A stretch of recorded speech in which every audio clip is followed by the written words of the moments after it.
We are back. Thanks for staying with us. It's time to go through the front pages of the newspaper.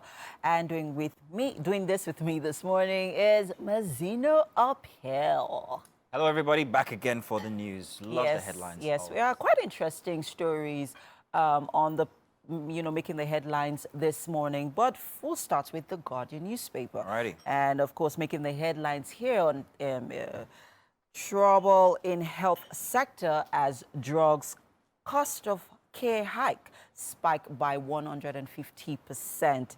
And this is hinging on the forex scarcity and Naira devaluation. And I'll just take one more story here. And UTM FLNG meets Tinubu on new gas plants, promises to crash prices.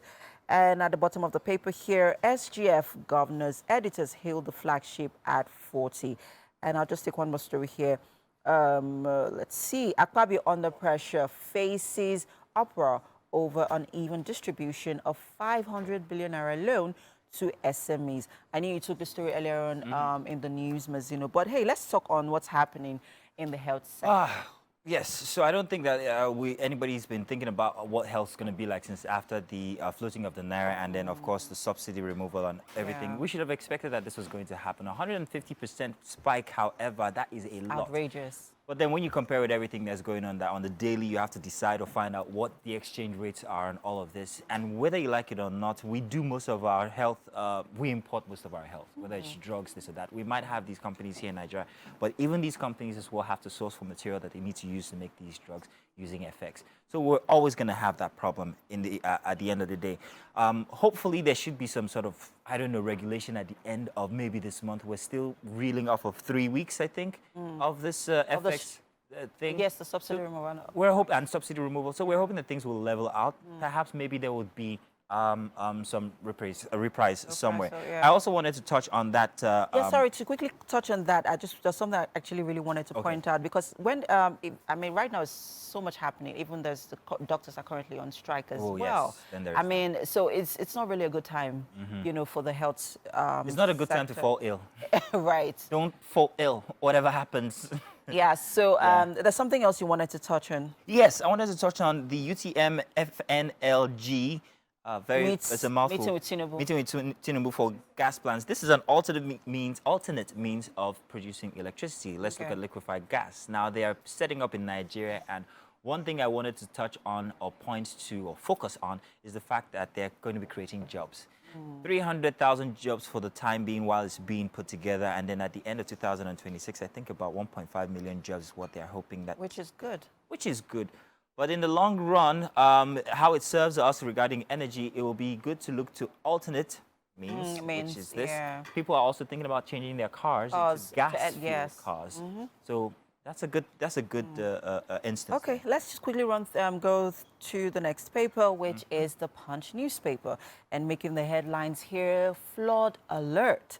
States order evacuation as federal government issues disaster warning.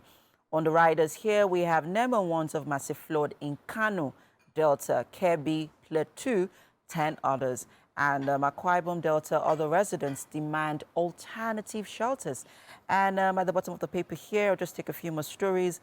Still on the UTME forgery, Reps order probe, fraudulent app developer risk dismissal. And Lagos killer cop dismissed for shooting generator repairer dead. And I'll just take one more story. Nigeria exports 23 billion naira electricity. Local consumers lament outage. And you wanted to touch on the UTM. Yes, we talked about this earlier, I and Winfrey, the fact that Miss Summer, that's the lady who's involved, 19-year-old, has come out to admit that her initial score was actually 249, which she received via text from JAM. She did not, however, admit to forging the papers, the sheet that she was given. So this is what's leading to the app developer. We keep saying app developer, but this is something anybody can do with a computer and Canva, quite frankly. I think the focus should leave Mesoma for now, And should even if focus she's more on 19 and Jam. culpable, and focus more on who influenced this young lady. Okay. If she says she went to, I don't know where she went to get the sheets from, that should be where the investigation should start from. That's the point. Investigations. Find who is absolutely responsible for this. Yeah, I'm not saying she shouldn't be repressed. face the law somehow or the other. But let's dig into it. Yeah, exactly. Well, JAM has actually called on the DSS to look inwards into the matter, which they are. So I'm hoping that in the next coming days we would, get more news or updates on the story. And let's move over to this day newspaper making the headlines here. PDP leadership in disarray fails to secure minority offices in the National Assembly, and G5 compromises party headship, steals the show. How other opposition parties sold out went for the money. And yes, a few other stories here on this day. But I knew there were a few stories you wanted to take on the Nation newspaper, so we'll just move over to the Nation newspaper. Real quick. And quickly making the headlines here. Discos intensify efforts for electricity tariffs hike approval. And we'll just, Lagos records 111 defilement cases.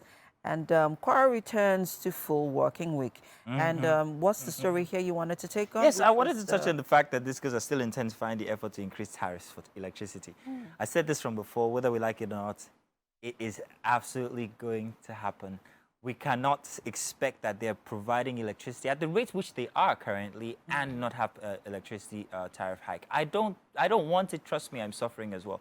But when you look at everything that comes together to give you electricity, they also trade it. They also use forex as well, whether you like it or not. They're still going to have to. It's becoming increasingly expensive to generate per kilo of electricity. Yeah. So let's just brace up and hope that. If there's one thing that's common in the papers these days, it is hike in everything. Hike in that. Hike in electricity, hike in the health sector, hike in fuel, hike in everything. But we're hoping that there would also be a hike in salary increase as well. And that's all we can take on the papers this morning. Thank you so much, Mazino, for doing this with me. We have to head over to the kitchen quickly, but we'll go on a quick break. We'll be right back, people. Stay with us.